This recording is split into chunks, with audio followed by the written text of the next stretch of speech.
Aujourd'hui,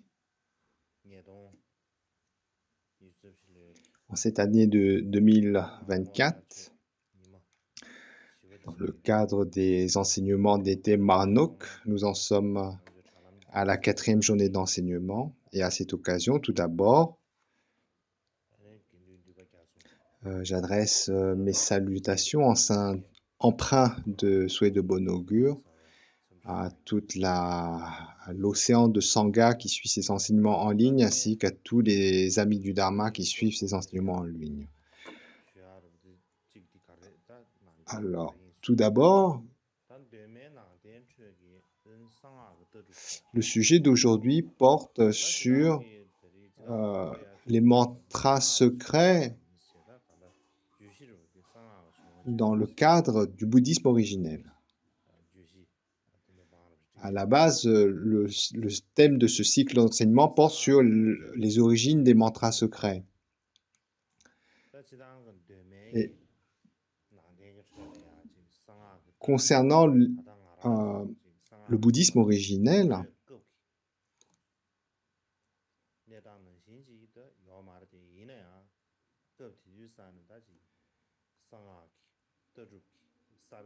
donc,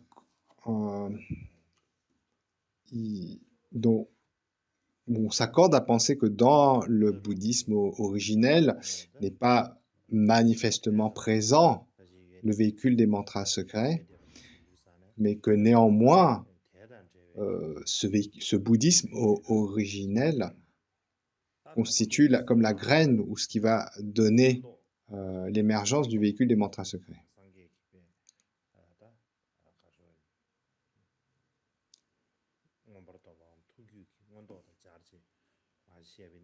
Et donc, pour un peu de considérer, donc il y a plusieurs perspectives pour aborder ce sujet. Tout d'abord, si on se réfère aux chercheurs, aux experts académiciens, donc ce qui caractérise le bouddhisme originel, c'est que c'est une religion ou une démarche spirituelle qui cherche à reconnaître la nature des choses.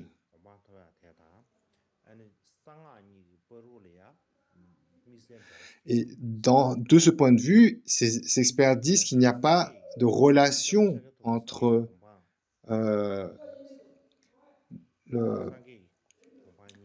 l'éveil du Bouddha et les mantras secrets.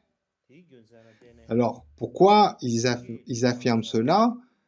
C'est parce que ce qu'a enseigné le Bouddha réalisé, eh bien, ne se réalise pas. Ce qu'a enseigné le Bouddha ne se réalise pas à travers d'une foi aveugle, mais par la sagesse, par le discernement. Et notamment, la sagesse du Bouddha est décrite comme étant semblable à la lumière, à l'opposé de l'obscurité, que cette sagesse a pour fondation le discernement, la sagesse du discernement. Et ce n'est pas quelque chose qui s'obtient donc par une foi aveugle.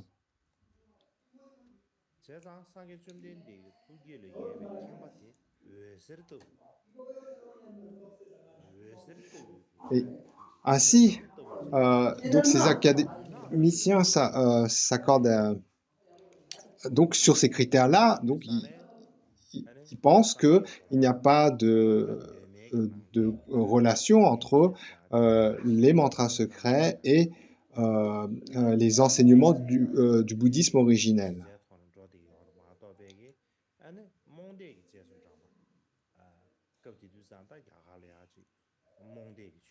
Et notamment à l'époque du Bouddha, il y avait beaucoup de religions ou de traditions spirituelles qui étaient basées sur une foi aveugle, une foi où on ne se posait pas trop de questions. Donc il y avait des rituels, des choses qu'on faisait un peu parfois sans trop se poser de questions, à l'opposé ou en contraste avec ce que le Bouddha a enseigné.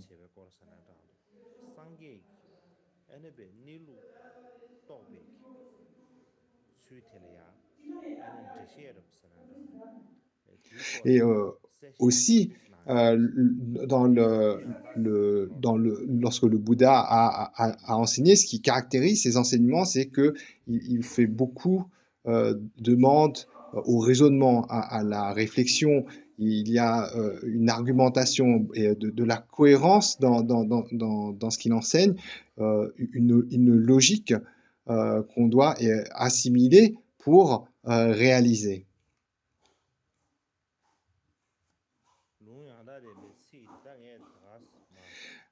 Alors, donc on va citer pour, pour illustrer cela.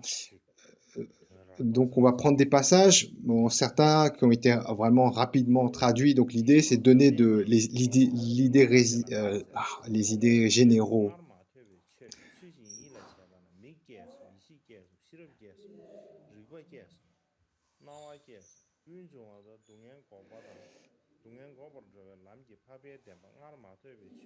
Notamment dans les agamas, donc ces enseignements du bouddhisme originel, clairement, le Bouddha s'exprime ainsi.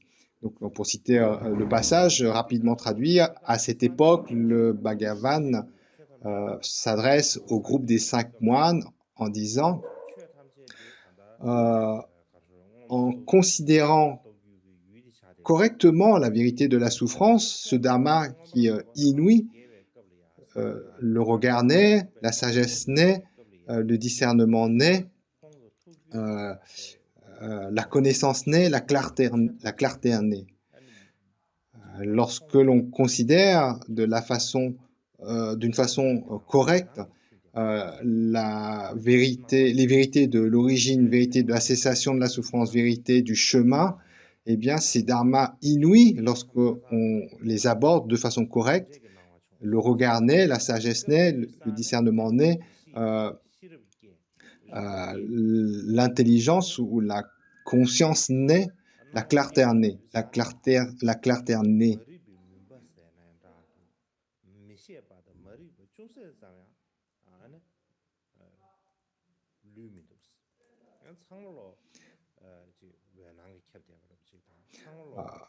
Donc ici, les termes qu'on parle, c'est vraiment comme le fait de devenir sage, d'avoir le regard qui naît, de pouvoir voir véritablement les choses, d'avoir la sagesse ou le discernement qui fait qu'on ne se fourvoie pas, vient la clarté, la conscience correcte.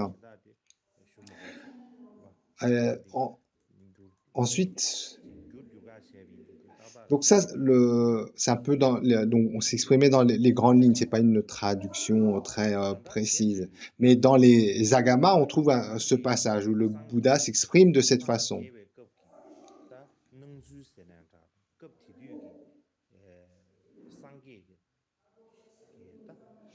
Et aussi dans les discours connectés, donc il y a des expressions qui utilisées, donc similaires un peu au passage qu'on vient de lire, où il parle du fait d'avoir vu correctement, d'avoir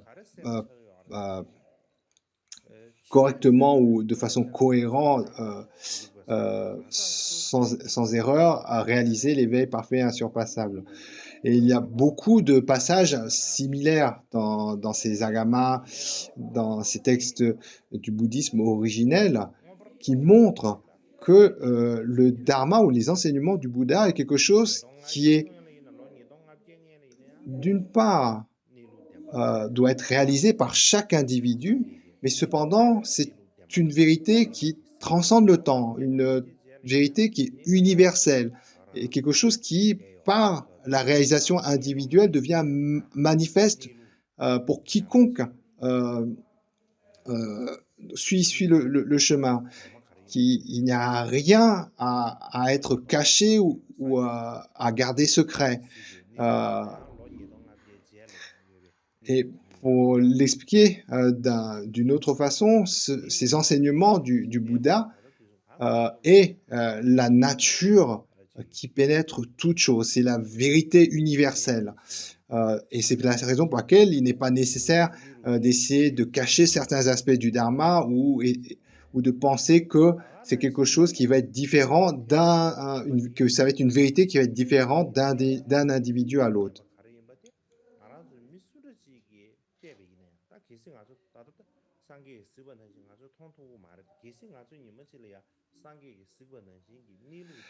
Et en d'autres termes, les enseignements du Bouddha, c'est quelque chose qui peut être réalisé sur la base du raisonnement, de la cohérence, et ainsi les enseignements du Bouddha, le bouddhisme originel est perçu comme une religion, une démarche spirituelle qui doit être comprise, qui doit être connue de façon rationnelle. Ce n'est pas une religion qui est basée sur une simple foi.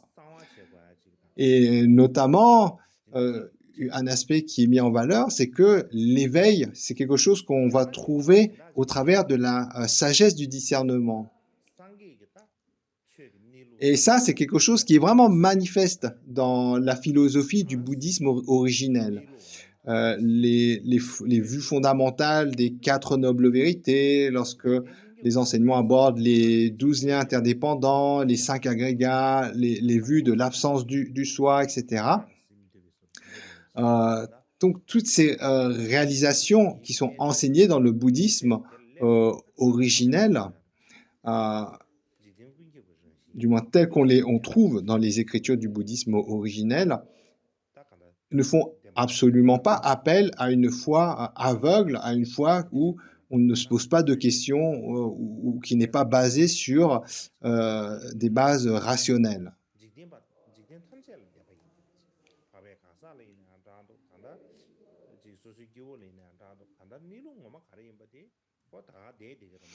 Et ainsi,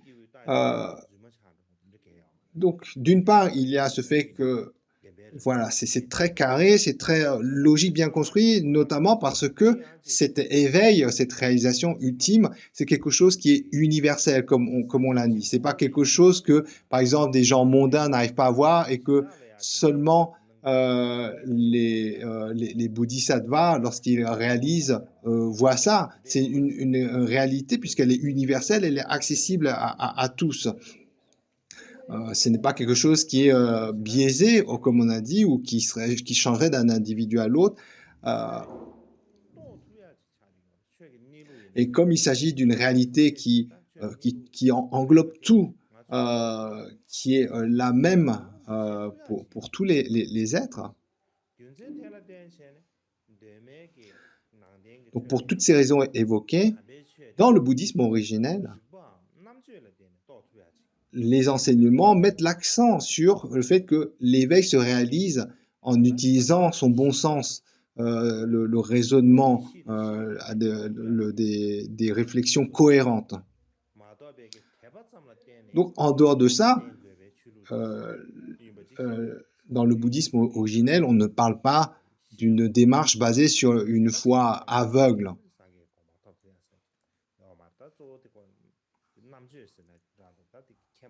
Donc, c'est vraiment la direction principale dans le cheminement vers l'éveil s'appuie sur la sagesse, le discernement, le bon sens.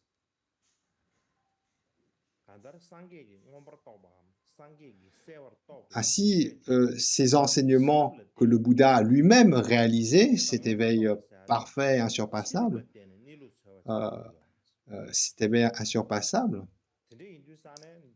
eh bien, elle s'accomplit par la sagesse.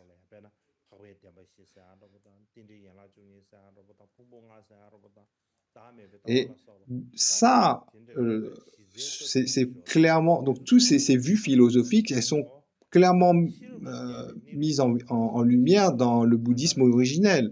que l'on parle d'entrée de jeu des 4 nobles vérités, des 12 liens interdépendants, les agrégats, etc. Tout comment ces notions sont présentées, eh bien, elles s'appuient sur la réflexion, la cohérence. C'est des choses que l'on peut comprendre. C'est la notion des 12 facteurs interdépendants. C'est des choses qu'on peut comprendre par la réflexion, par l'observation. Et ainsi, donc, d'entrée de jeu, on voit bien comment sont présentées les 4 nobles vérités, comment sont présentés les 5 agrégats, les vues sur l'absence d'existence du soi, etc. Elles sont expliquées, elles sont argumentées, et c'est dans ce sens-là qu'on dit que les enseignements du Bouddha sont un peu comme une lumière à l'opposé de l'obscurité. Elle est basée sur la sagesse et non quelque chose qui s'obtient par une foi aveugle ou une foi obscurantiste.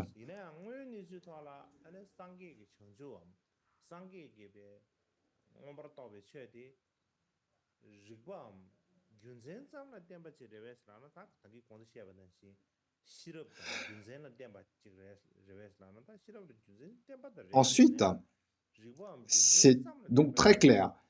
Les enseignements du Bouddha, en fait, pour les assimiler, elles s'appuient sur la cohérence, la réflexion, la logique, etc. Mais ensuite, si on se dit, est-ce que ces enseignements ne s'appuient que sur là, il faut nuancer.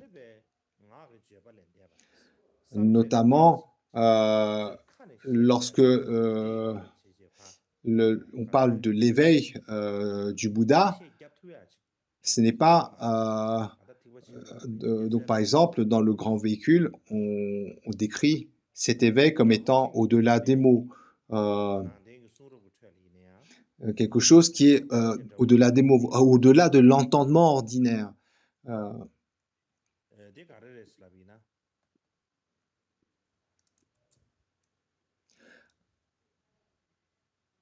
Alors, donc, dans...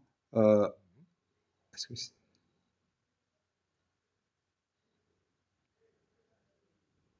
attendez...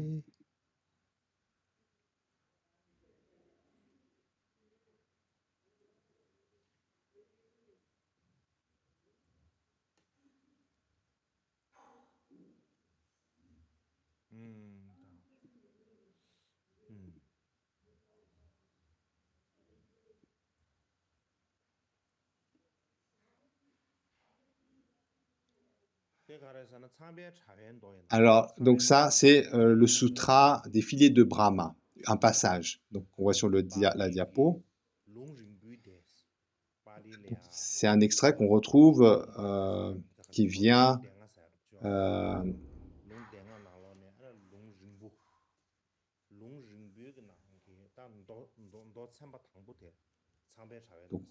donc dans les agamas, donc, on trouve notamment dans les longs discours, dans le sutra des filets de Brahma, il est dit, donc c'est l'extrait qui est en diapo, moine pleinement ordonné, ce n'est que affaire mineure, affaire insignifiante que de simplement et adresser des louanges au Tathagata.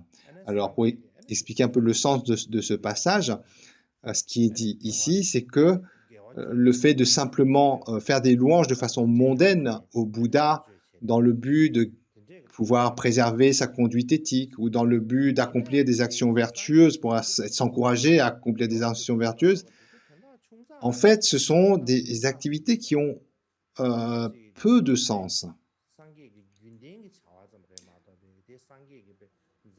Donc ce sont des pratiques vertueuses, mais ce ne sont pas ce qui est le plus important dans les enseignements du Bouddha.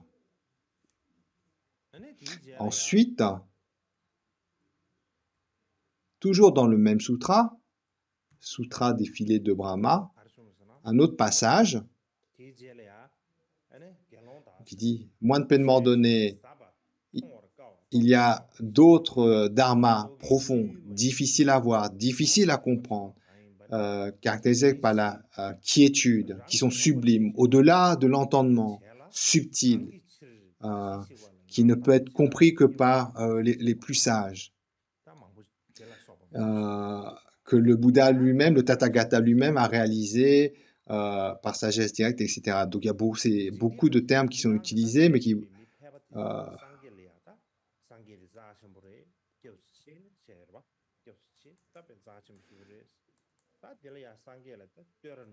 donc l'idée ici, donc ce qui est dit, c'est par exemple donc, les gens qui disent « Oh, je prends refuge en Bouddha » ou « Je rends hommage en Bouddha » qui expriment donc tous ces louanges ou ces mots plaisants dans le but de bien préserver sa conduite éthique ou d'accomplir des actions vertueuses, eh bien, ce sont des bonnes activités, des activités vertueuses, mais on dit qu'ils ne sont pas de grandes dimensions. Ce n'est pas des grandes pratiques, des pratiques qui sont les plus profondes. Ce ne sont pas ça. Donc c'est bien d'exprimer des louanges, d'exprimer le fait qu'on prend refuge dans les Bouddhas pour accumuler vertu, etc. Mais le point important,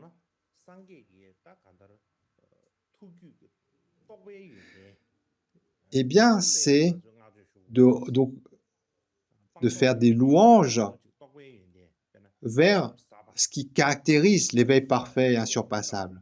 Donc c'est vers ces dharmas qui sont profonds, ces réalisations qui sont difficiles à voir, qui sont difficiles à comprendre, qui sont paisibles, sublimes, au-delà de la sphère du raisonnement, que seuls les plus érudits comprennent véritablement. Donc ici, on parle d'êtres qui ont des réalisations comme les sublimes bodhisattvas, etc. Eh bien, ça, ce sont des actions qui ont du sens. Donc ici, dans ce sutra, on met en contraste les vertus qui ont peu de portée et qui consistent simplement à exprimer des louanges ou des paroles plaisantes au Bouddha par rapport à des vertus essentielles qui sont toujours le fait d'exprimer des louanges, des paroles agréables, mais qui cette fois sont dirigées vers les qualités de l'éveil, les véritables qualités qui caractérisent un Bouddha.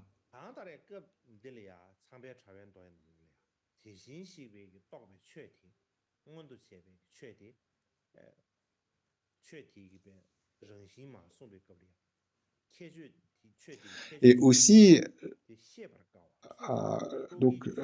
lorsque le Bouddha réalise, donc il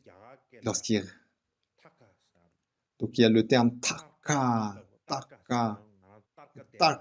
donc on appelle les 5 tarkas, ou les cinq sections de réalisation.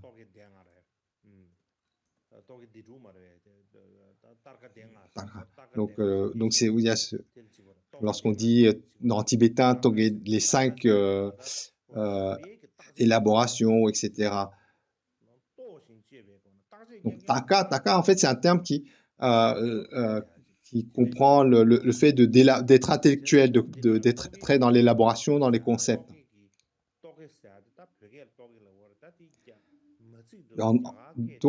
Donc c'est taka. Donc c'est en langue indienne. Nous en tibétain on dit toge, mais donc ça traduit vraiment cette idée de vraiment ne se fier que au concept, à l'intellect.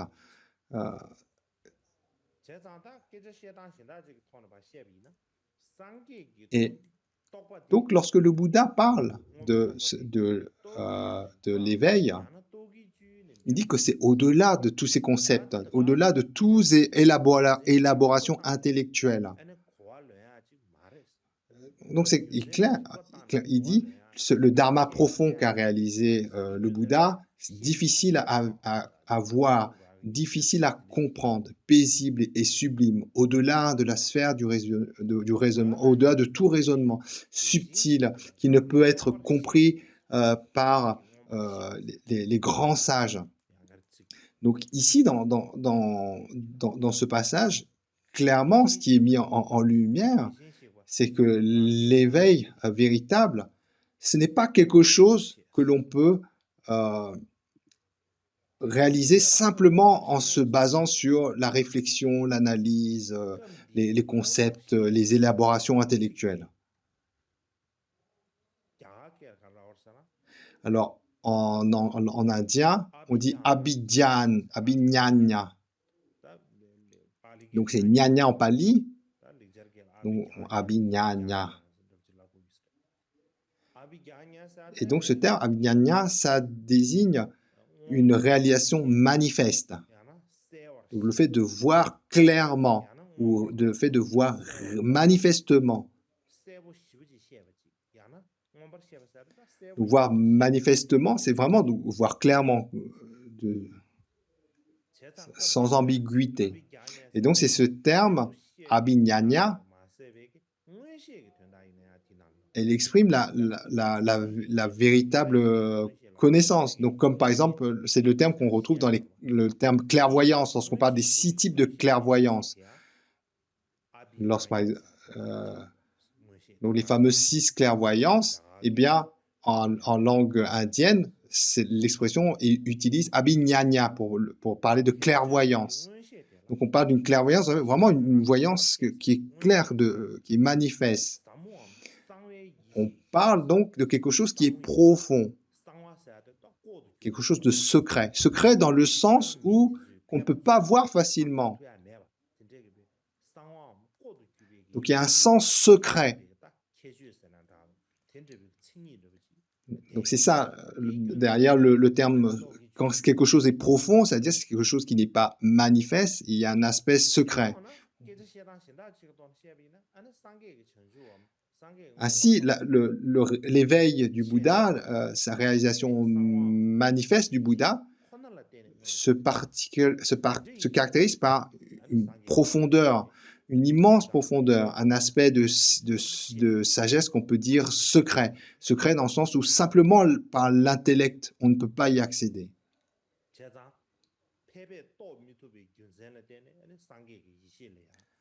Et ainsi, clairement aussi apparaît que ce que le Bouddha a réalisé est difficile à comprendre, difficile à voir, au-delà des mots, qui ne peut pas être réalisé par les êtres ordinaires. Donc, pourquoi? Parce que cette sagesse insondable du Bouddha, elle a un aspect donc, qui échappe simplement à la logique, à la réflexion, à l'intellect. Et cette sagesse du Bouddha, cette réalisation manifeste du Bouddha, eh bien, en cette réalisation manifeste, cette sagesse manifeste du Bouddha, des fois, on l'a sur le terme indien vidya, ou vidya. Donc en sanskrit, vidya, en pali, vidya. Vidya en sanskrit, vidya en pali. Et ce terme est utilisé pour caractériser la sagesse profonde du Bouddha. Profonde, manifeste. Donc,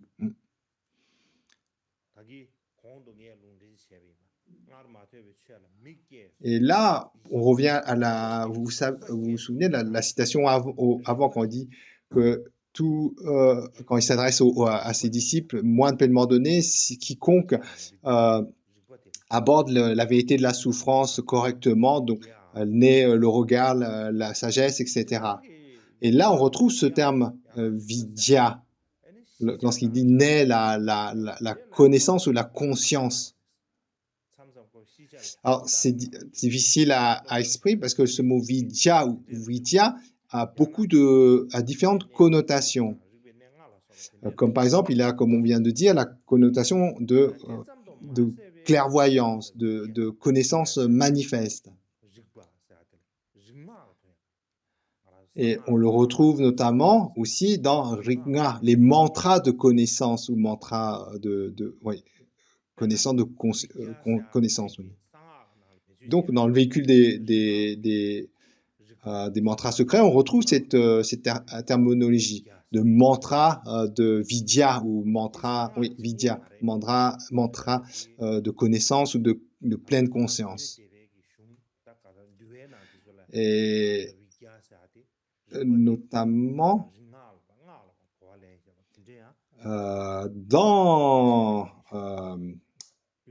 dans les Vinaya, on retrouve aussi ce terme vidya qui a cette connotation de mantra.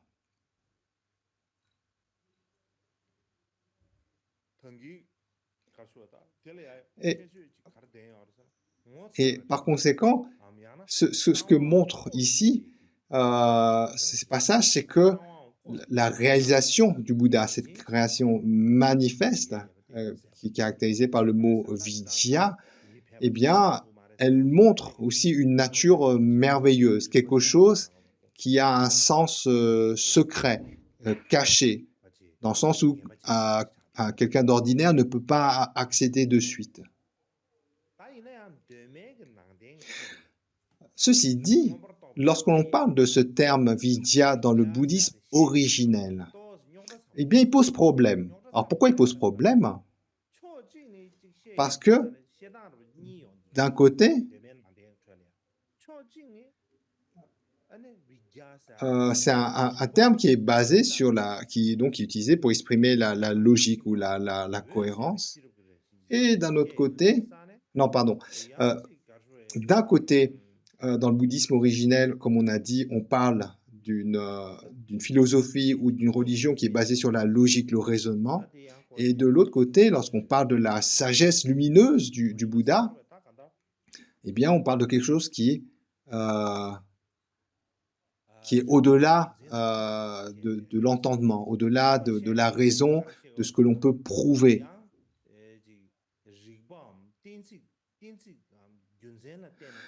Et de cette perspective-là, on ne peut pas dire que la sagesse du Bouddha et le sens secret tel que on retrouve dans les mantras secrets est absent dans le bouddhisme originel. Ainsi, d'entrée de jeu, dans le bouddhisme originel, donc cette connaissance qu'on traduit notamment par ce terme vidya, il n'a pas simplement un aspect de connaissance rationnelle, il est aussi relié à un aspect qui est secret, à une signification dont la profondeur est secrète.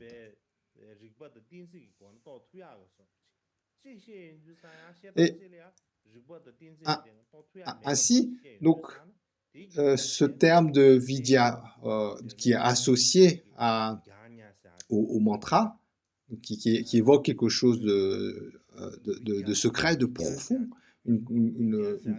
qui illustre donc, la sagesse, la connaissance, sa sagesse connaissance du Bouddha. D'un côté, on va l'approcher avec des explications, des choses qui sont de l'ordre du connaissable et du raisonnement. Et de l'autre côté, c'est présenté comme quelque chose qui est au-delà de tout entendement ordinaire, au-delà des mots.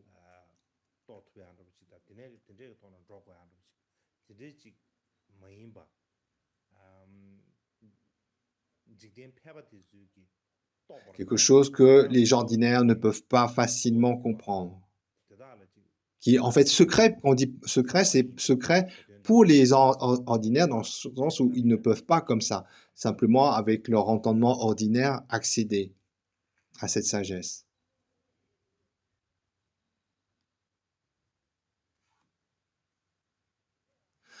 Ceci dit, certains disent, alors quand on dit certains disent,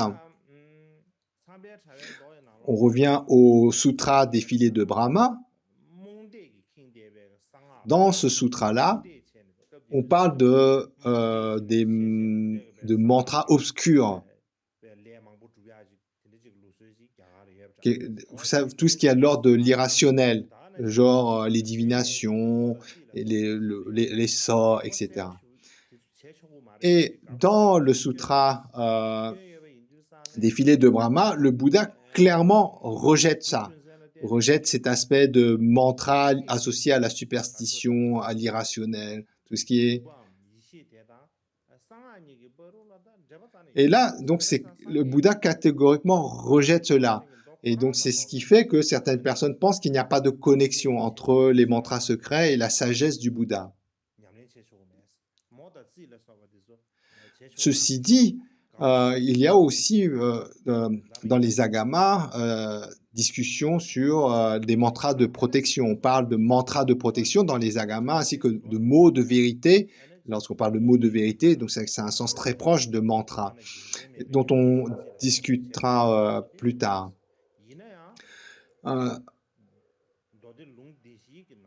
Quoi qu'il en soit, clairement, donc, dans les premiers écrits du bouddhisme qu'on retrouve, donc qu'on attribue au bouddhisme originel, dans ces agamas, on retrouve la notion de mantra de protection, de mots de vérité, etc. Ceci dit, lors du vivant du Bouddha, beaucoup de personnes ordinaires, lorsqu'on parle du peuple, donc il y a beaucoup de personnes du peuple, des gens qui ont eu confiance en le Bouddha, ont pris refuge. Et donc c'était des gens qui... donc, il y a en effet dans le cercle des bouddhistes, des disciples proches du Bouddha, des gens qui ont des grandes qualités d'entrée de jeu, une grande éducation, etc. Mais ensuite aussi, dans la grande communauté, beaucoup de gens autour du Bouddha étaient des gens ordinaires, des gens du peuple, qui en partie étaient ignorants ou avaient peu d'éducation. Donc, mais on peut parler, donc, comme on avait évoqué, des gens qui étaient illettrés, par exemple, des gens qui n'ont pas vraiment eu une éducation, comme on peut l'entendre de nos jours, donc qui, très jeunes, en fait, sont entrés dans des activités liées à l'agriculture ou au commerce, etc. Des gens qui n'avaient pas une éducation particulière. Et par conséquent, pour ces gens-là, approcher les enseignements du Bouddha tels que le Bouddha enseignait au travers du raisonnement, de la rigueur, de la cohérence des pensées, c'était pour une grande partie d'entre eux, des disciples du Bouddha, eh bien, c'était quelque chose qui est difficile, on peut comprendre. Et notamment aussi, donc par rapport, donc si on considère tous les disciples du Bouddha qui étaient simplement des gens ordinaires, qui n'avaient pas eu une éducation particulière, donc beaucoup donc avaient naturellement, comme c'était à l'usage de l'époque, étaient superstitieux. Donc on a évoqué tout à l'heure, à l'époque du Bouddha, il y avait beaucoup de rites ou de pratiques religieuses qui étaient basées sur l'ignorance, simplement sur une croyance, sans se poser de questions. Et par conséquent, même au sein des chercheurs et des académiciens, donc on pense que d'entrée de jeu, dans la façon dont le Bouddha a enseigné le chemin vers l'éveil, il y avait un aspect qui était vraiment celui basé sur la logique, la réflexion, la cohérence, celle que des personnes de grande capacité intellectuelle pouvaient assimiler. Et une partie des enseignements qui étaient vraiment dédiés pour ceux qui étaient plus sensibles à ce qu'on va dire aux aspects de superstition, Et notamment dans la grande exposition, donc une œuvre de l'Abhidharma, ou d'une façon générale, vous savez, on parle des 8 branches du noble chemin, ou la voie octuple. Et dans les 8 branches, on fait la distinction entre la parole parfaite et la conduite parfaite.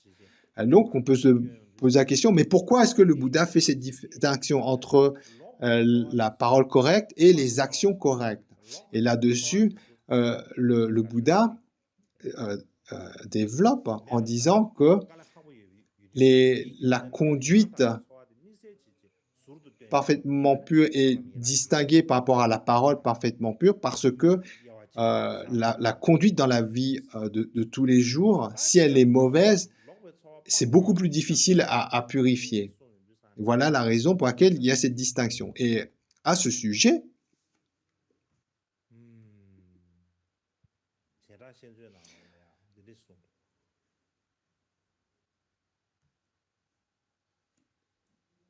dans le trésor des connaissances,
apparemment la diapo ne peut pas être mise en ligne, c'est pas grave. Donc, on va simplement donner les idées dans les grandes lignes, ça suffira. Alors, lorsqu'on parle de la conduite ou les moyens de vie qui sont incorrects, donc le Bouddha a enseigné que c'est quelque chose qui est très difficile à aborder. Si on a une mauvaise une vie, voilà, mauvaise moyen de subsistance, c'est difficile à purifier. Donc, ouais, dans la vie mondaine, il y a deux choses qui sont difficiles à abandonner. Il y a deux choses particulièrement difficiles à abandonner dans le monde ordinaire. Donc, la première, c'est les fausses idées. Donc, pour les gens mondains, c'est les mauvaises idées qui sont difficiles à abandonner. Pour les moines, c'est la mauvaise conduite. Alors, les fausses opinions ou les idées erronées, pour les gens qui ne sont pas ordonnés, c'est difficile à abandonner. Pourquoi? Donc, par exemple, quelqu'un au foyer, homme ou femme, donc même s'il est très érudit, quelqu'un qui connaît les enseignements du Bouddha, mais qui a une vie de foyer, quelqu'un qui est capable de préserver les préceptes de personnes au foyer. Donc, qu'est-ce qui se passe? Par exemple, un jour, il lui arrive une grosse tuile. Par exemple, il devient très malade, ou il y a des problèmes dans sa famille, ou par exemple, son activité professionnelle, s'il est commerçant, ses affaires ne marchent pas. Donc, c'est une grosse tuile comme ça. Qu'est-ce qui se passe? Spontanément, la personne au foyer, il va se demander des rituels. Par exemple, on va offrir de l'encens, faire des rites de pratique à des divinités et réciter des prières, etc. Pourquoi? Parce qu'il y a cette fausse idée, c'est-à-dire c'est un peu comme imprégné dans la culture de la société. Donc, par exemple, si dans la société à l'époque, l'usage était comme ça,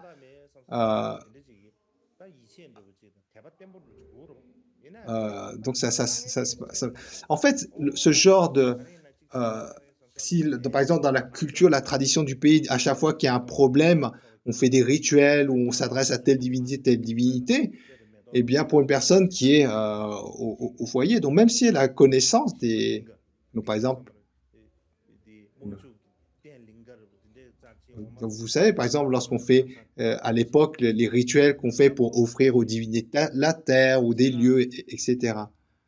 Et ça, pourquoi en fait les personnes, certaines personnes font comme ça? C'est parce qu'il n'y a pas cette confiance profonde dans dans l'enseignement. Si une personne a vraiment confiance que tout ce qui, en la loi du karma, que tout ce qui nous arrive est lié à nos actions passées, eh bien, il ne va pas avoir, il ne va pas avoir ces fausses idées dès qu'il y a un problème de faire des rituels comme ça à des divinités mondaines. Alors le problème pour les moines, donc même ceux qui ont une très bonne conduite, qui connaissent bien les conduites, les règles, disciplines, etc., qu'est-ce qui se passe pour une personne ordonnée? Eh bien, ses moyens de subsistance dépendent des, des, des personnes laïques. Donc nous, de nos jours, c'est pas comme ça. À l'époque du Bouddha, pour avoir sa nourriture de tous les jours, il fallait aller mendier dans les foyers. Donc si on pouvait avoir, c'était bien, mais des fois, si en mendiant, on n'avait pas de nourriture, on se faisait avec. On faisait avec. Donc qu'est-ce qui se passe? Puisque nos moyens de subsistance en tant que moines dépendent des personnes au foyer, eh bien qu'est-ce qui se passe lorsqu'ils vont mendier, par exemple? Eh bien, ils vont un peu montrer une belle allure, montrer qu'ils sont des bons pratiquants, avoir une parole agréable. Donc par exemple, vont avoir des paroles flatteurs, etc. Mais donc derrière cette conduite élégante, ces paroles agréables, le, en fait, la raison, c'est laquelle? La raison, c'est avoir de la nourriture. Et donc, à partir du moment où on se conduit comme un pratiquant du dharma, mais avec une motivation qui n'est pas le dharma, c'est ce qu'on appelle donc les mauvais moyens de subsistance pour un moine. Donc, par exemple, à l'époque,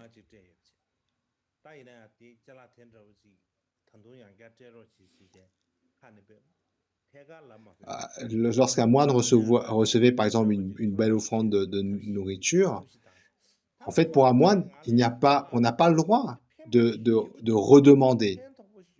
Alors, donc, des moines peuvent utiliser certains subterfuges. Par exemple, ils savent qu'ils ne peuvent pas redemander. Un moine, il ne peut pas, une fois qu'il a reçu une offrande, redemander. En fait, d'une façon, donc, par exemple, d'une façon détournée, ils vont utiliser en disant, en faisant des louanges, en disant par exemple que la telle offrande de nourriture que la personne a fait hier ou avant-hier, c'était très bien, mais derrière ces louanges, en fait, qu'est-ce elle demande? C'est à nouveau de recevoir une telle offrande, n'est-ce pas? Et donc, lorsque un moine se comporte de cette façon, mais avec le seul souci donc d'avoir de quoi manger, c'est ce qu'on appelle les les mauvais moyens de subsistance.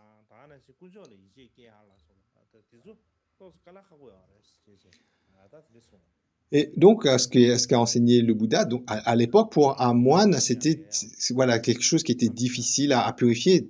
Donc, on va marquer une pause sur ce point.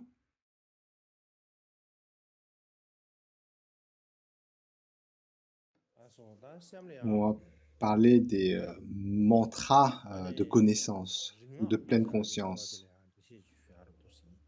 Alors, pour développer ce sujet, tout d'abord, donc,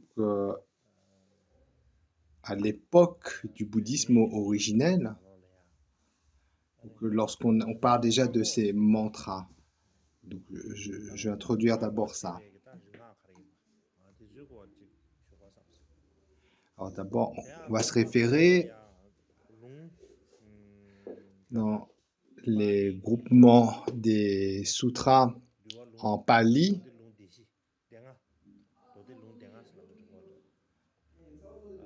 Donc dans les longs discours,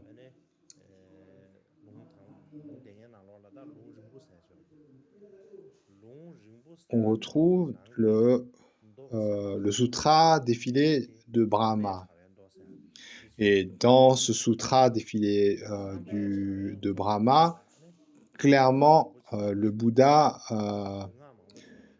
interdit ces mantras de...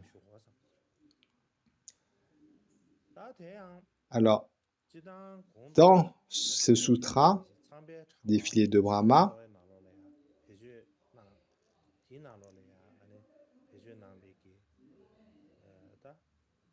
alors, le mot vidya, donc vidya en sanskrit, vidya en pali, donc comme on utilise le terme en pali, donc ce terme vidya, on le traduit en tibétain par rikpa, donc qu'on peut traduire par par connaissance ou pleine conscience. En fait, il y a d'autres traductions possibles, mais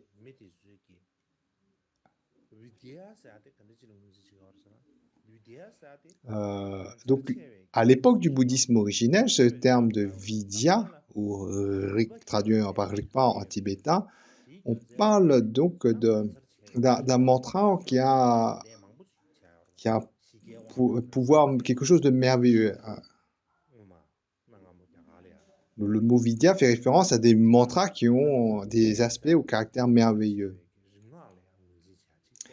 Alors ensuite, pour clarifier, si on veut se référer par rapport à nos connaissances actuelles, eh bien, ça rentre dans le domaine de ce qu'on pourrait appeler de nos jours les sciences.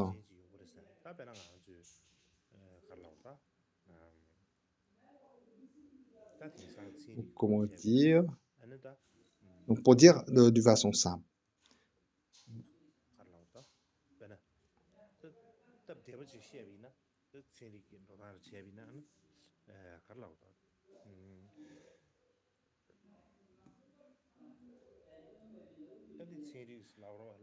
Par exemple, si on combine l'hydrogène et l'oxygène, on obtient de l'eau. Si on combine telle ou telle chose, on obtient telle ou telle chose. Donc, ce genre de démarche de nos jours, donc c'est souvent fait sous le terme ou l'appellation de science.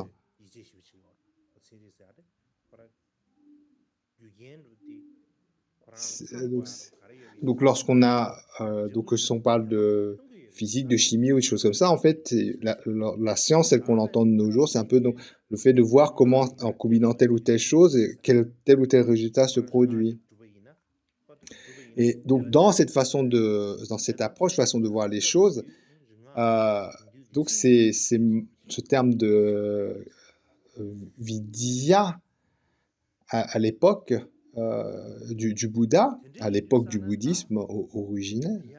Ce terme, en fait, avait cette connotation de science dans le sens où on parle de comment, comme une façon de faire, etc. Plus globalement, le terme vidya, il a deux sens principalement distincts. Le premier, comme on l'a évoqué dans la session d'avant, est utilisé pour décrire l'éveil, la pleine conscience du Bouddha, la sagesse du Bouddha. Donc, par exemple, donc dans la parole du Bouddha lui-même, en fait, lorsque le Bouddha réalise et qu'il décrit la sagesse ultime, il utilise différents termes, dont notamment vidya, qui a cette connotation de pleine conscience ou pleine connaissance.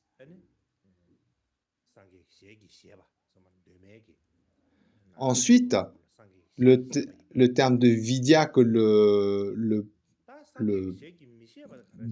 Bouddha rejette ou interdit, notamment dans le sutra des filets de Brahma,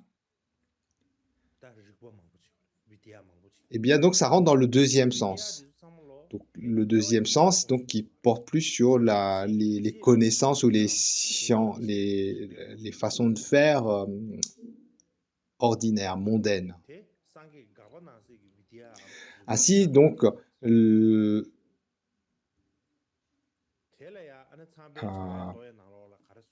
dans le Sutra des filets de Brahma, ce que le Bouddha interdits, ce sont donc tous ces vidya ou ces mantras qui sont dits n'ayant pas de sens. Ces mantras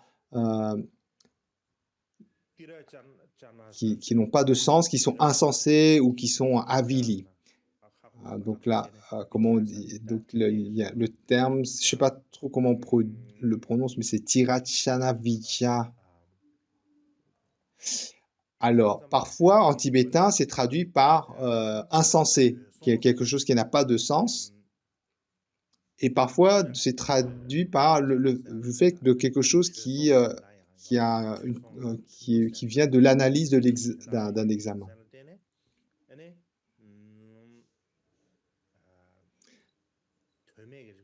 Et lorsqu'on regarde dans les traductions en chinois, donc on retrouve globalement cette connotation. Quoi qu'il en soit,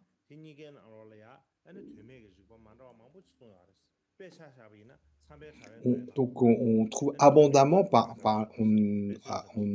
parle abondamment de ces mantras avilis ou insensés.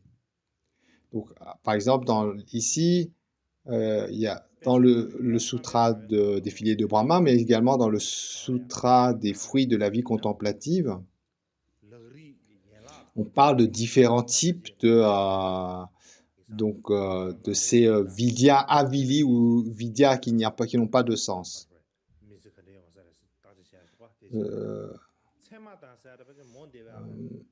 Donc en chinois, donc il y a vraiment un peu ce sens de ignorance. Un peu. Alors, de quoi on parle lorsque on utilise ce terme de vidya,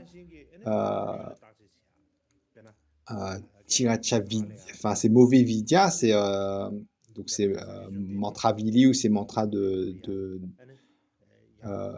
qui n'ont pas de sens. Donc derrière le terme de Tiratyana Vidya, donc c'est mauvais, c'est Vidya qui n'ont pas de sens, on regroupe beaucoup de choses. Vous savez, donc tout le fait, comme par exemple le fait de lire la bonne aventure, les lignes de la main, essayer de faire des divinations en regardant les signes célestes, ou alors essayer d'interpréter les rêves,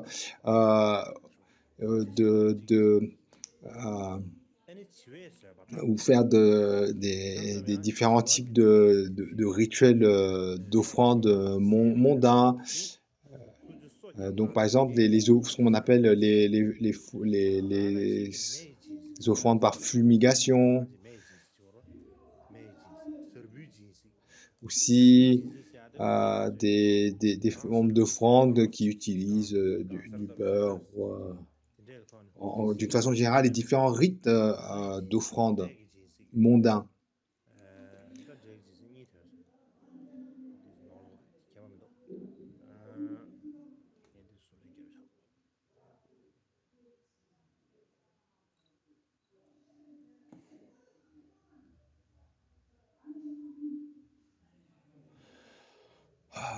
Donc tout ce qui est par exemple ce qui a trait au sort, donc on parle, il y a beaucoup de choses, sur les offrandes de sang, ou des sacrifices, etc. Aussi de faire des prophéties basées sur différentes choses. Par exemple, essayer de déterminer, par exemple, comme le feng shui, par exemple. Donc, c'est différentes rites ou techniques ou sortes de sciences pour déterminer quel endroit est propice pour construire une maison ou un jardin, etc. Ou pour faire entrer dans telle ou telle affaire.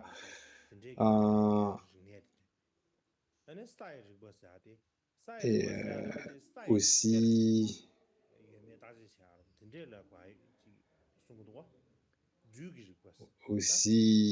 donc tout ce qui est lié par exemple aux serpents, donc des sorts ou soit pour guérir des morsures ou soit pour charmer les serpents, tout ce qui est aussi lié au poison. Aussi, donc il y a donc il y a une énumération de différents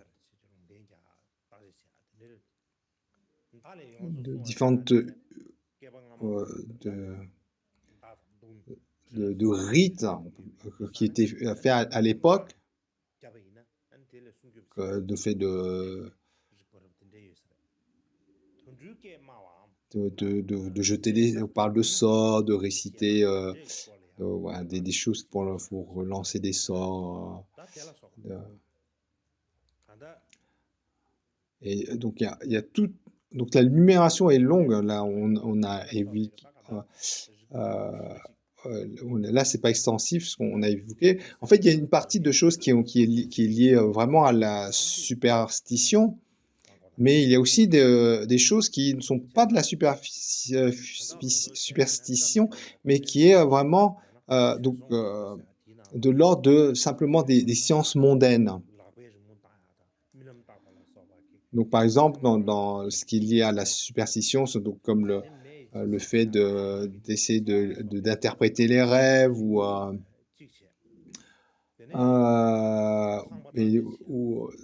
en fait, c'est mélangé. Par exemple, on parle de choses, de techniques pour soigner des morsures de serpents ou pour essayer d'hypnotiser des serpents.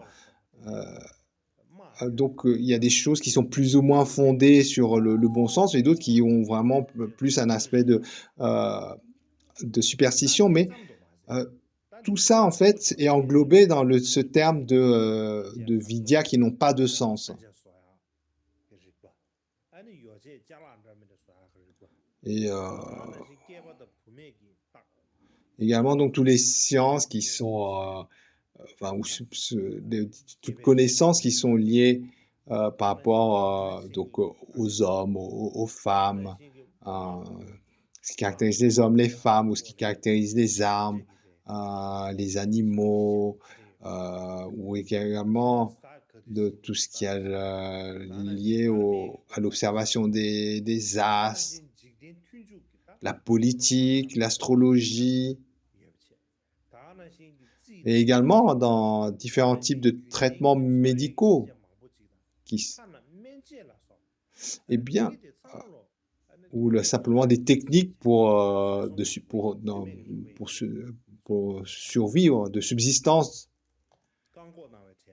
Eh bien, tout ça dans le sutra défilé de Brahma et se trouve sur le même terme de vidya qui n'ont pas de sens. Donc ici, lorsqu'on parle donc de connaissances ou pour parler de ce rikpa, donc de ces vidyas, donc ces vidyas que le Bouddha, interdit, inclut aussi bien, comme on a dit, des prophéties, des choses sont l'ordre de la superstition, c'est aussi bien que ce qui est de l'ordre de sciences qui n'ont attrait qu'aux affaires mondaines. Et donc tout ça, en fait, le Bouddha s'y oppose. Et ainsi, donc, dans ces vidyas, il y a à la fois donc, tout ce qui est de l'ordre de la superstition, comme les sorts, les choses comme ça, ou les prophéties basées sur la non-connaissance, mais également donc, ce qui est de l'ordre de la science, comme on a évoqué, par exemple, les traitements médicaux, etc., etc. Et le terme vidya englobe en fait tout ça, toutes ces choses, ces usages. Et par la suite, dans le grand véhicule, lorsque le grand véhicule se développe, on parle notamment qu'un bodhisattva doit étudier les 5 sciences. Et lorsqu'on parle des 5 sciences, eh bien, donc on retrouve le terme 5 pancha, science vidya. Donc le terme science est traduit par vidya. Et ces vidyas, dans le sutra défilé de Brahma, le Bouddha, en fait, les interdit.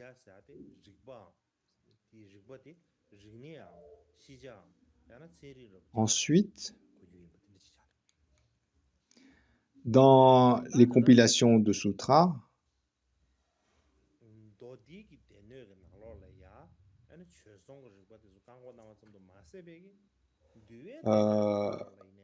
par exemple, dans le Kuda, donc on parle de ces sciences dans les compilations de sutras, mais aussi, comme on a évoqué tout à l'heure, dans le Vinaya. Par exemple, dans le canon Pali,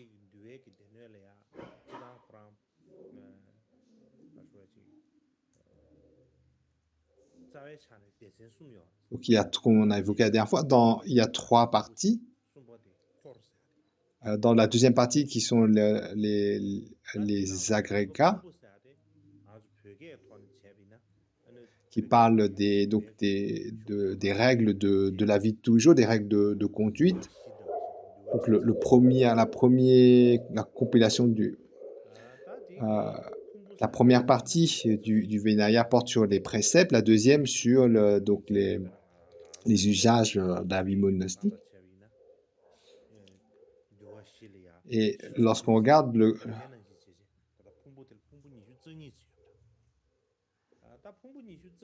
dans le canon Pali,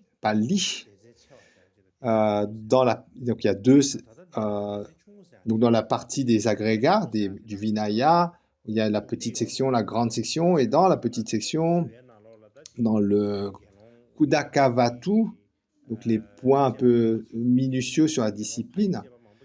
Donc on parle notamment de la bande des 6. Alors la bande des 6, en fait, ce sont les fameux 6 moines proches disciples du Bouddha qui ont fait beaucoup de bêtises, pour dire d'une certaine façon. Et suite à leurs bêtises, en fait, le Bouddha a établi des différentes interdictions. Et notamment, à un moment, donc cette bande des 6 s'est mis à étudier ces arts avili, ces vidyas qui n'ont pas de sens. Et suite à cela, en fait, c'est pour ça que le Bouddha, dans le Vinaya, leur dit qu'ils n'ont pas le droit à étudier de telles sciences ou de telles connaissances. Et s'ils le font, c'est une infraction à la discipline monastique. Par la suite, cette bande des 6 s'amuse à enseigner à d'autres ces arts qui n'ont pas le droit ces arts de non-sens, ces vidyas de non-sens, qui n'ont pas le droit d'étudier. Et suite à cela, le Bouddha donc établit comme interdiction le fait d'enseigner de telles connaissances, de telles vidyas de non-sens, de ces vidyas avili.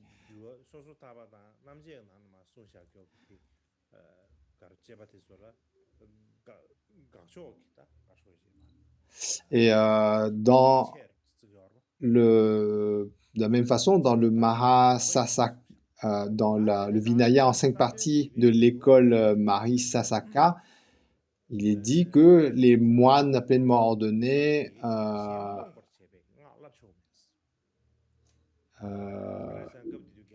donc dans ce Vinaya-là, on parle de moines qui ont appris des sorts qui peuvent produire des handicaps chez d'autres personnes. Et là, le Bouddha, ayant appris cela, a interdit de tels usages.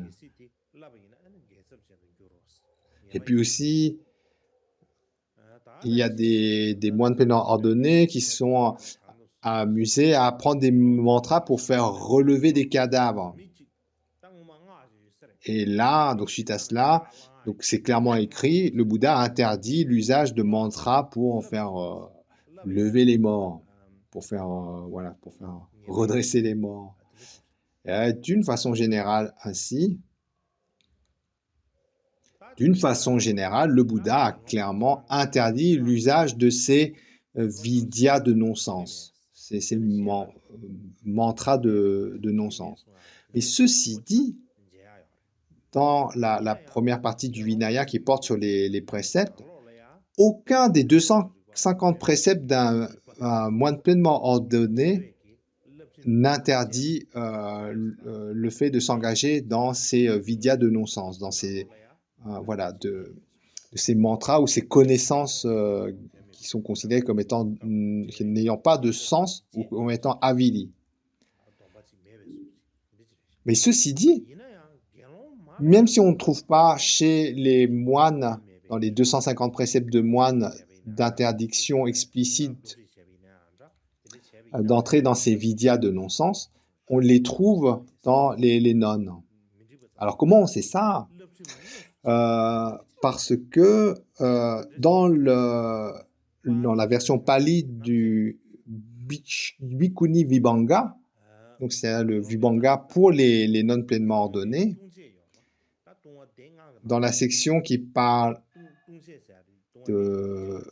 des offenses mineures, la 49e offense ou la interdiction mineure,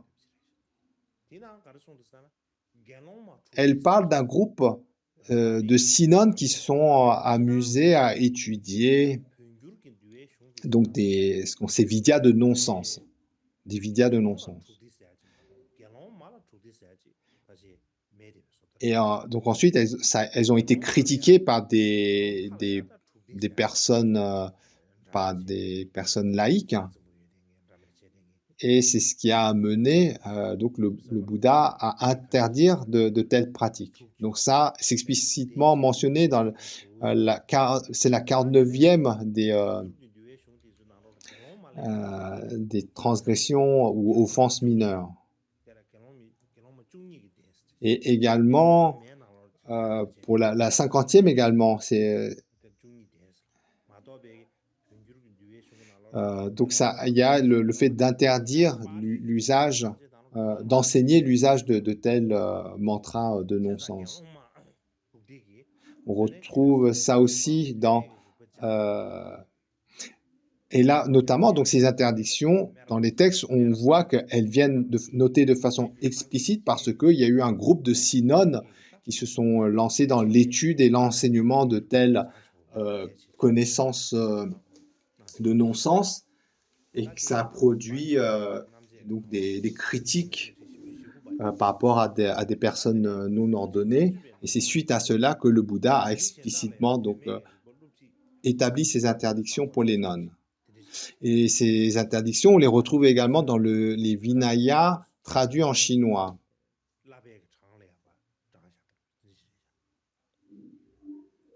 Donc on retrouve ces mêmes interdictions. Par exemple, dans les 4 divisions du Vinaya de l'école Dharmaguptaka,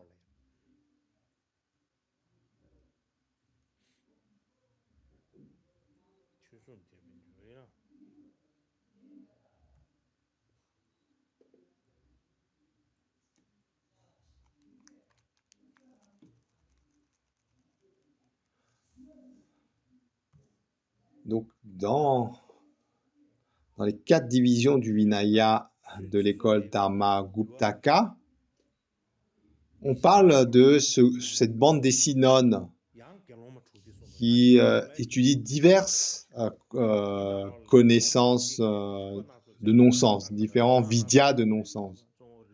Il y a d'autres nonnes qui prennent connaissance de cela, et parmi ces autres nonnes qui le savent, il y a des nonnes qui vraiment sont dans le renoncement, dans le contentement d'une vie simple, pieuse, qui se contentent d'un rien. Et donc ces nonnes-là grondent ou font des remontrances à à cette bande des 6 nonnes, en disant que pourquoi vous étudiez de telles choses.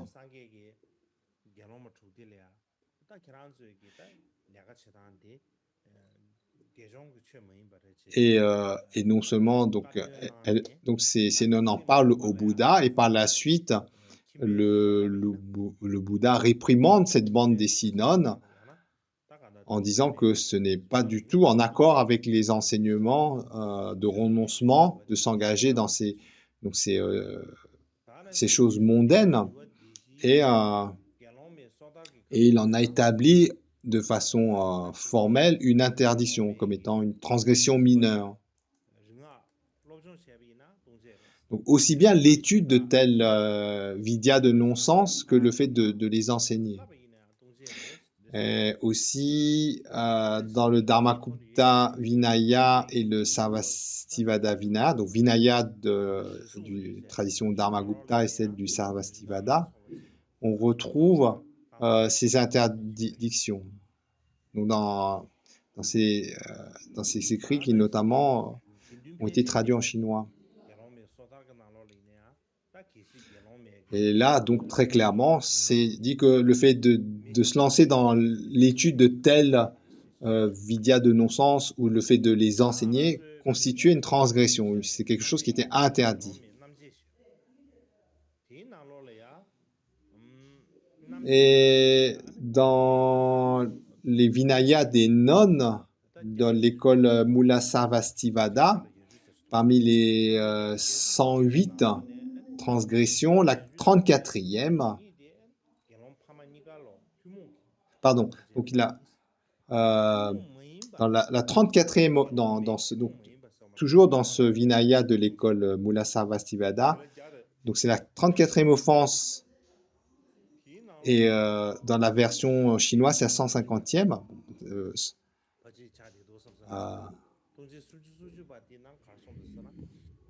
Donc, on parle de ces vidyas de non-sens, où il a dit, voilà, si on apprend de tels vidyas, tel mantra, par une personne qui vit dans un foyer, donc quelqu'un qui n'est pas un monastique, ça constitue une transgression.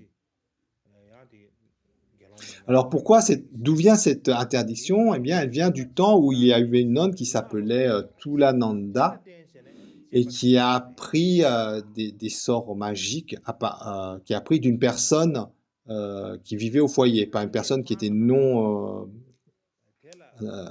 monastique.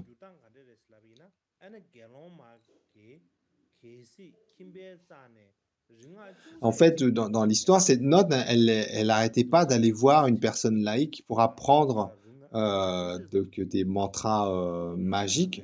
Mais en fait, elle l'avait appris, mais elle retournait sans cesse. Et donc d'autres nonnes lui ont demandé, mais pourquoi tu passes ton temps à aller voir, toi qui es si intelligente, qui est érudite, qui a une capacité à mémoriser les compilations des enseignements, pourquoi tu n'arrêtes pas d'aller vers cette personne pour apprendre quelque chose pour apprendre juste un petit mantra de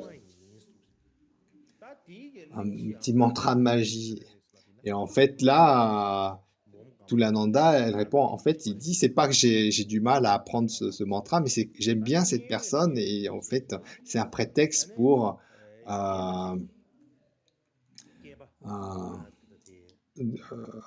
donc pour la revoir d'une certaine façon. Et donc, suite à cela, donc les nonnes reportent le fait au Bouddha qui, donc, spécifiquement, donc, pose cette 34e interdiction, 150e dans la version chinoise.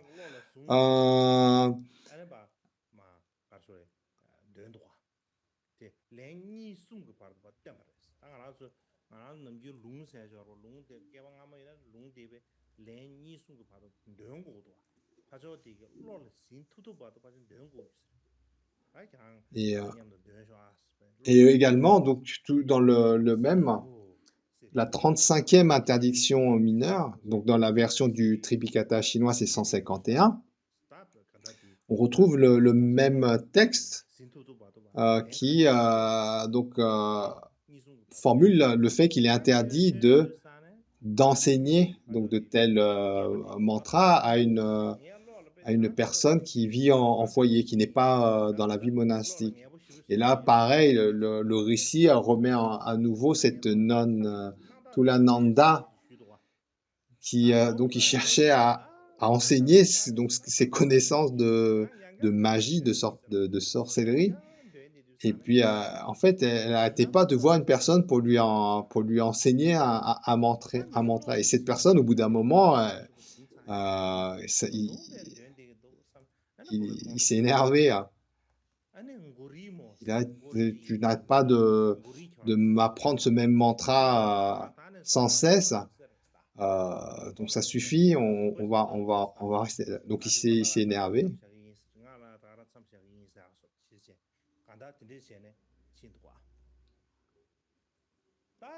Et là, donc, il y avait d'autres. Normalement, les nonnes, elles ne peuvent pas se déplacer toutes seules. Donc il y avait d'autres nonnes dans le voisinage. Et puis donc ces nonnes, elles lui demandent, lui dit, mais pourquoi en fait tu, tu insistes ainsi à enseigner à des gens des mantras? Et cette nonne Tulananda, vraiment sans gêne, elle répond, en fait, c'est pour établir la conversation. En fait, elle aime bien établir des contacts avec des personnes laïques, des personnes qui ne sont pas monastiques. Et donc, c'est également un prétexte. De la même façon que c'était le fait d'apprendre ces quelques mantras était un prétexte pour pouvoir converser, établir des liens sociaux avec des personnes ordinaires. Là également, pour la même façon, donc, le fait d'enseigner de tels mantras était pour elle un prétexte pour converser, pour entrer en contact avec des personnes de foyer. Et là, bien sûr, donc, comme pour l'interdiction d'avant, le Bouddha en prend connaissance et formellement interdit de telles pratiques. En résumé, dans toutes les références qu'on a évoquées, dans le bouddhisme originel, donc ces vidyas de non-sens sont formellement interdits.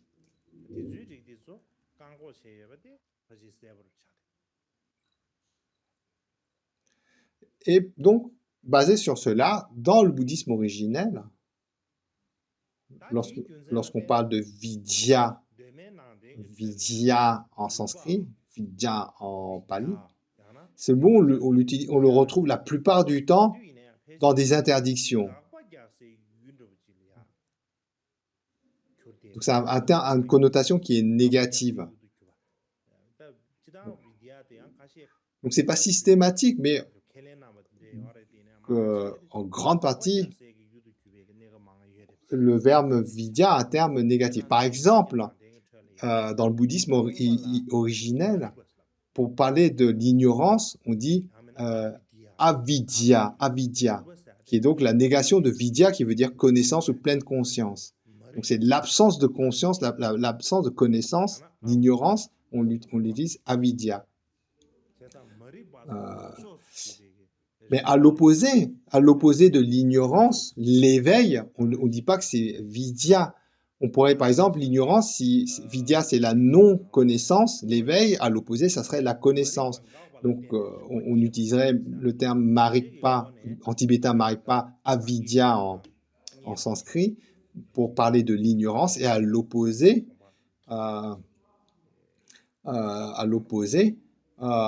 pour parler de l'éveil, de ce qui n'est pas l'ignorance, on utiliserait donc le mot rikpa en tibétain, vidya en sanskrit, pour parler de la connaissance ou de l'éveil. Mais ce qui se passe, c'est nous, en fait, dans le bouddhisme originel, l'ignorance utilise utilise le terme avidya, donc vidya dans sa connotation négative, et à l'opposé de l'ignorance, pour parler de l'ignorance, et à l'opposé pour parler de l'éveil, c'est d'autres termes qui sont utilisés. Mais ce n'est pas systématique. Par exemple, dans le Dharmagupta Vinaya, il y a des phrases ou des expressions où ils disent l'ignorance cesse et l'éveil apparaît. Et à ce moment-là, l'ignorance c'est avidya et l'éveil ou la pleine conscience c'est vidya. Donc c'est vraiment, on retrouve bien l'opposé. L'absence de vidya pour parler de l'ignorance, avidya, l'ignorance, et l'éveil, vidya. Mais dans la plupart du temps, en fait, systématiquement dans le bouddhisme originel, l'ignorance, on dit avidya, mais l'éveil, c'est pas systématiquement le terme vidya qu'on utilise. Il y a beaucoup d'autres termes qui sont utilisés à la place. Et par exemple, la réalisation du Bouddha, on va utiliser le terme prajna ou éveil complexe. Il y a plein de mots d'autres qui sont utilisés pour parler de l'éveil.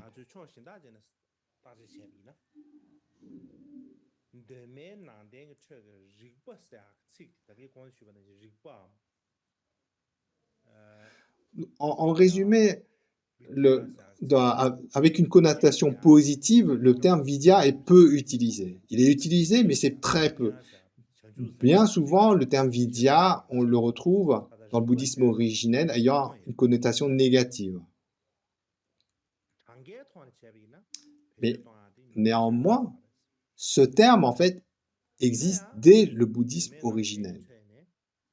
Le terme de vidya, qu'on traduit par connaissance ou pleine conscience, il existe dès le bouddhisme originel.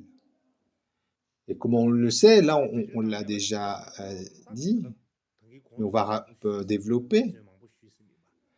Donc, par exemple, là, qu'on a évoqué déjà, on l'avait déjà évoqué, mais on peut rajouter des exemples, comme par exemple, on parle principalement de 10 surnoms du Bouddha. Donc ce sont ces 10 noms, on l'utilise souvent, c'est sur 10 surnoms ou épithètes du Bouddha. Et dans ces 10 noms du Bouddha, il y en a un, c'est celui qui a la connaissance et ce qui va avec, vidya. Et dans celui qui a connaissance, pour parler de la pleine de l'éveil ou de l'omniscience, cette connaissance, c'est le mot vidya. C'est ce mot même, vidya, que l'on retrouve. Et donc c'est un terme du bouddhisme originel. Et aussi, pour parler de l'éveil, de l'omniscience du Bouddha, où on utilise le mot vidya, comme on avait évoqué tout à l'heure, dans les différents termes que le Bouddha utilise pour parler de l'éveil, de la sagesse. Dans les différents termes, il y a vidya. Et aussi, lorsque on parle des 3 clairvoyances, comme le fait de se souvenir des vies passées, l'œil divin, le fait de savoir que tous les voiles se sont épuisés, ont été éliminés, eh bien ces 3 clairvoyance, le terme clairvoyance, en fait, c'est le mot vidya. Et donc, dans ce contexte-là, vidya, donc à la connotation positive, à la fois pour traduire l'éveil du Bouddha, à la fois pour parler de clairvoyance, donc d'une connaissance transcendante.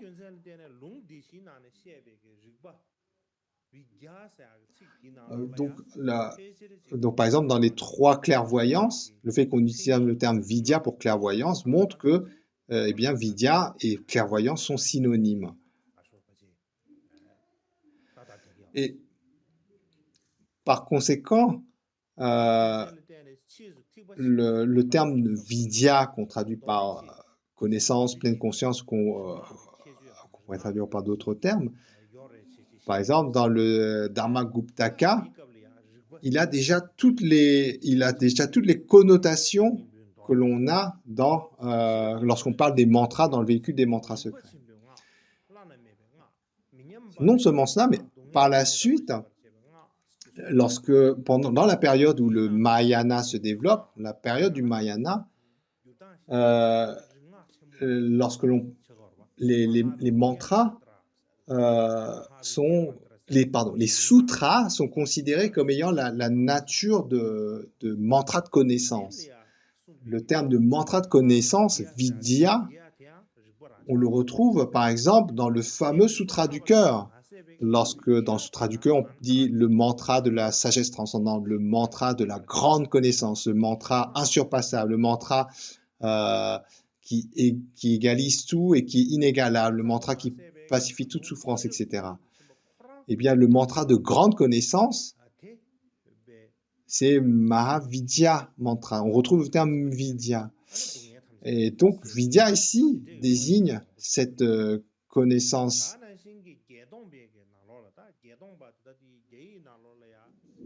le fait que c'est le mantra des mantras. Et aussi, on parle de la Prajnaparamita, de la sagesse transcendante, comme étant le grand mantra, comme étant le mantra de grande connaissance. Donc quelque chose qui convient de mémoriser et qui a le pouvoir de dissiper les souffrances. Et également, dans les sutras, par exemple dans le chapitre du stupa, ainsi que le chapitre des mantras de connaissance. Donc ces deux chapitres qui se trouvent dans la Prajnaparamita en 8000 versets. Fréquemment, de façon répétée, on retrouve l'expression comme quoi la sagesse transcendante est le mantra de grande connaissance. Non seulement cela, mais on trouve également dans les sutras de la Prajnaparamita, donc on trouve également mentionné que si quelqu'un qui relève ne serait-ce que une phrase ou une ligne des sutras de la Prajnaparamita et le détient, eh bien, il en obtiendra de grands bienfaits, notamment le fait de ne pas être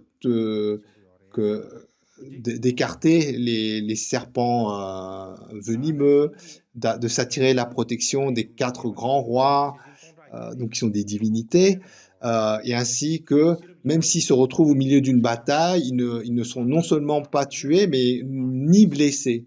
Donc on parle de tels bienfaits simplement par le fait de détenir une ligne ou une phrase des sutras de la Prajnaparamita. Et lorsqu'on parle de détenir ainsi une ligne ou une phrase des sutras de la Prajnaparamita, en fait, ça veut dire c'est pratiquer les sutras de la Prajnaparamita comme un mantra de pleine conscience. Et le fait de pratiquer ces sutras comme des mantras de connaissance produit d'immenses bénéfices. Et dans le 9e fascicule de la Prajnaparamita en 100 000 versets, il est dit aussi que, comme on l'a vu déjà avant, que la sagesse transcendante est le mantra de grande connaissance, le mantra insurpassable, le mantra qui égalise tout et qui est inégalable.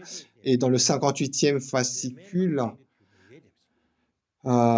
du grand traité sur la Prajnaparamita, il dit que parmi tous les mantras de connaissance, celui de la sagesse transcendante est le plus grand.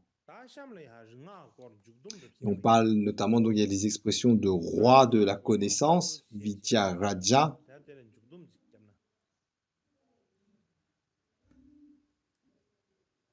Et toutes ces idées, voilà, donc ces notions de vidya, de mantra de connaissance, avec donc les notions des qualités qu'ont ces mantras, en fait, sont présents dès le bouddhisme originel. Ces notions qui sont développées dans le Mahayana, dans les sutras du Mahayana. Alors, pour terminer, on va faire un résumé de tout ça. Alors, pour résumer tout ça là, dans le bouddhisme originel, le Bouddha interdit les vidyas, des mantras de connaissance, dans le sens de sorts ou des choses comme ça. Mais d'un autre côté, le Bouddha appelle aussi son éveil ultime, donc caractérise également son éveil ultime avec le terme vidya. Donc il utilise, dans le bouddhisme originel, on retrouve le terme vidya à la fois pour parler des mauvais sorts, de tout ce qui est de l'ordre du mondain, et à l'opposé pour parler de l'éveil ultime. Et ainsi, deuxième point,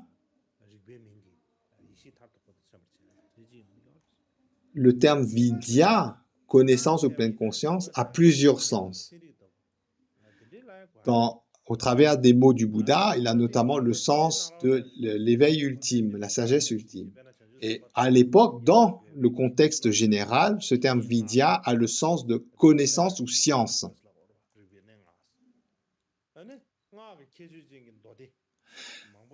Et dans le Mahayana, donc le sens de vidya est développé. Par exemple, on parle des 5 sciences. Dans les 5 sciences, le terme science utilise vidya. Donc lorsqu'on dit par exemple que les bodhisattvas doivent étudier les 5 sciences, et que les sutras ont des propriétés de mantra, comme par exemple le mantra de la grande connaissance. Et ça constitue un point qui va nous permettre plus tard de discuter du Mahayana, du grand véhicule.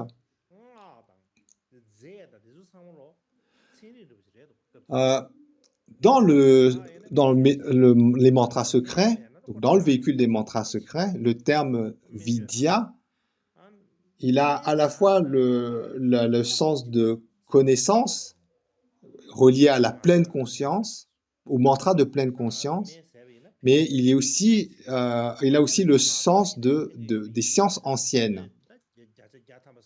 Et ainsi, dans le véhicule des mantras secrets, on a ces deux sens dans le mantra. Il y a à la fois, dans le terme mantra, on comprend les mantras de pleine conscience, ou mantra de connaissance, dans le mantra, on comprend aussi donc tout ce qui est lié, par exemple, à la médecine, etc. Les mantras qu'on peut utiliser pour guérir des maladies ou pour écarter des obstacles, etc. Aussi, lorsque le bouddhisme se développe, la compréhension du concept vidya également s'élargit. Mais tout en se développant, on retrouve toujours le cœur du sens, tel qu'il était à l'époque du Bouddha. Notamment lorsque le Bouddha exprime son propre éveil au travers du terme de vidya. Lorsqu'il dit voilà, j'ai atteint un éveil profond, etc., qui est au-delà des mots, etc., qui est d'une grande profondeur, etc. Et dans sa description, il y a clairement, explicitement, le terme vidya. Et cette notion de base, on la retrouve même lorsque le bouddhisme par la suite se développe et que la notion de vidya a également un sens qui se développe. Donc ça s'applique aussi bien pour le grand véhicule, le véhicule fondamental, le véhicule des mantras secrets. Ainsi, quelles que soient les différentes notions qui se sont développées autour de vidya au travers des différents véhicules du Bouddha, tous, en fait, tirent leur source du terme vidya tel que le Bouddha utilise pour qualifier son éveil.